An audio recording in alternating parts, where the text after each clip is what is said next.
என் அன்பு செல்லமே, உன்னை பற்றி முழுதாக தெரிந்து கொள்ளாமல் உன் எதிரிகள் அனைவரும் உன்னை கண்கலங்க வைக்கிறார்கள். உன்னுடைய பலமும் என்னவென்று அவர்களுக்கு காட்ட வேண்டிய நேரமானது வந்துவிட்டது. என்னுடைய தங்கமே, உனக்கு பின் எவ்வளவு பெரிய ஆள் இருக்கிறார் என்பதை மறந்து விட்டார்கள் போல். என்னுடைய தங்கத்திற்கு முன்னும் பின்னும் இந்த சாய் இருக்கிறேன். உன்னை அழ வைத்து விட்டார்கள் என்பதற்காக அவர்கள் ஜெயித்து விட்டார்கள் என்றெல்லாம் அர்த்தம் கிடையவே கிடையாது. உன்னை அளவிட்டார்கள் என்பதற்காக அவர்கள் மிகப்பெரிய சாதனையை படைத்து விட்டார்கள் என்பதெல்லாம் கிடையவே கிடையாது.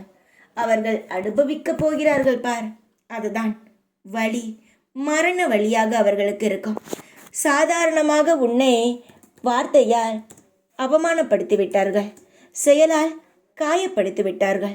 ஆனால் அவர்களுக்கு தெரியவில்லை, வாழ்க்கையில் மிகப்பெரிய கஷ்டங்களை அவர்கள் அனுபவிக்கப் போகிறார்கள் என்பதை மறந்துவிட்டு என்னுடைய பக்தன்களிடம் வைத்து கொள்கிறார்கள். என்னுடைய தங்கமே, என்னுடைய குழந்தைகளை யாரும் ஒன்றும் பேச நான் அனுமதிக்கவே மாட்டேன். அப்படியே அவர்கள் காயப்படுத்திவிட்டால் அவர்கள் வாழ்நாள் முழுவதும் மிகப்பெரிய கஷ்டங்களை நான் பார்க்க வைத்து விடுவேன். இப்பொழுது பேசிவிட்டார்கள், சாய் அமைதியாக இருக்கிறார் என்று நீ என்னை திட்டுவதை விட்டுவிட்டு பொறுமையாக இருந்து பார். உன் கண்ணுக்கு எதிராகவே அவர்கள் பல கஷ்டங்களை அனுபவிப்பார்கள். உன்னுடைய வாழ்க்கையை நீ சொல்லித்தான் நான் சரி செய்ய வேண்டும் என்றெல்லாம் அர்த்தம் கிடையாதா? ஒருமுறை இந்த சாய்தான் என்று சரணடைந்து விட்டால் அடுத்த நொடி என் கண்ணுக்குள் வைத்து உன்னை பார்த்து விடுவேன்.